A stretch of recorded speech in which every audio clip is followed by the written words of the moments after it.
Shalom, everybody. Rabbi Edelstein here again with a short Torah thought, sponsored by MEOR DC.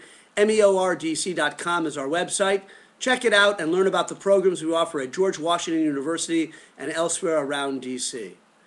In just a few nights, Jewish people all over the world will be sitting down to make the Seder on the holy night of Pesach, of Passover, an incredibly powerful night, a night when we not just retell but truly re-experience Yetziat Mitzrayim, the exodus from Egypt, that seminal event in our history and human history when God took us out from Egypt, released us from bondage, and brought us to Him to be a people to Him. One of the highlights of the Seder is the famous statement of Rabbi Gamliel, directly from the Mishnah, from the oral law, where he says that if a person does not focus on three key concepts, then that person has not truly fulfilled the commandment of telling the story of the Exodus on Seder night.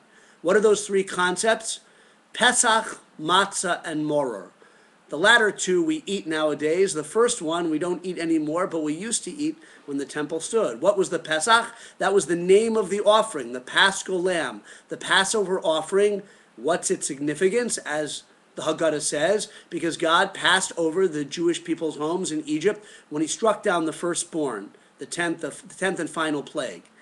Matzah, why do we eat matzah? Well, Rabbi Gamliel cites the verse in the Torah. We ate it because we were rushed out of Egypt, Mitzrayim, so quickly that we didn't have time for the dough to rise as we rushed out to follow God out into the desert. And the third concept, MEOR, bitter herbs, because as we know, as the Torah says, and as the Haggadah focuses on a little bit, the Egyptians embittered our lives into an incredible extent with the slavery and the oppression in Egypt. Now, our Torah is an eternal Torah. It's a Torat Chaim, a living Torah. It has to be teaching us something in each and every generation. That's why I tell my students, whenever they say, if they say we do such and such in Jewish practice to remember our past, I say, no, sorry, that's not the real reason. Anything the Torah tells us to do, or every word of the Torah for that matter, is about enlightening us and inspiring us now, in the present. The Torah is forever.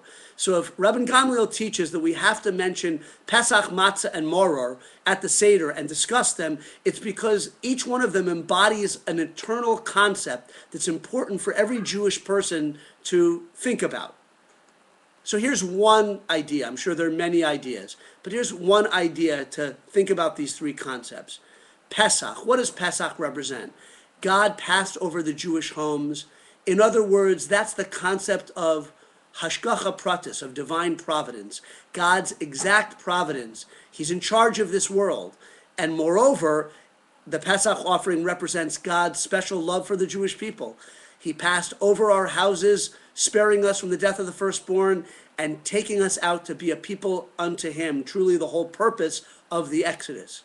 So Pesach represents God's exact providence and His special love for His chosen people. Matzah represents our love of God. We were ready to rush out into the desert, not really thinking so much about what we were going to eat in the desert, so much so that we hadn't prepared provisions for the journey, though we knew we were getting out of Egypt. We were just ready to run off and follow God into the desert. Yes, we complained later, but at that moment we were full of love for God and followed Him out into the wilderness. And finally, MEOR, the bitter herbs. That's the concept of the dark times and bitter times in our history, which are a part of our history. We don't deny it. And on the night of our freedom, we even recall that bitterness. In fact, God put us into that Egyptian exile in the first place. It was prophesied to Avraham Avinu, to Abraham, hundreds and hundreds of years before. So Pesach, God's love of the Jewish people. Matzah, the Jewish people's reciprocal love for HaKadosh Baruch Hu, for the Holy One, blessed be He. And MEOR, the dark part of our history, not the focus, not the main theme. No. It comes after Pesach and Matzah. But something that we can't deny, and in truth, it's part of God's plan. The Seder goes from darkness to light, from slavery to freedom. We can't truly appreciate the benefits of freedom unless we've experienced something that's unlike freedom, something like slavery. And there are many other reasons for it as well. I want to leave you with one final thought about the matzah, because the matzah of all those three concepts is the star of the show, and it's the focus of our eating on Passover night. Matzah represents also the concept of freedom, of cherus.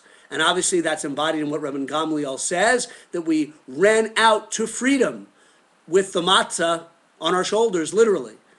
But also on a deeper level, matzah is a special kind of bread. It's a bread without chametz, without leavening, without, our rabbis say, the element that represents the yetzer hara, the evil inclination in each and every one of us. In other words, matzah is a holy bread, a very spiritual bread, just flour and water, the essence of nourishment, without the frills, without the fluff, that chametz, which tastes good, and we're allowed to eat all year long, but on Pesach, the holiday where we relive are becoming God's people, we eliminate the chametz, representing the ego and the arrogance that we all have. We had to submit ourselves in a loving way to God in order to go out into the desert, in order to go to Mount Sinai and get the Torah. So we eat matzah, the bread of freedom, on the holiday that celebrates our freedom. I wish you all a wonderful, uplifting, and happy Pesach. Chag Kasher V'Sameach.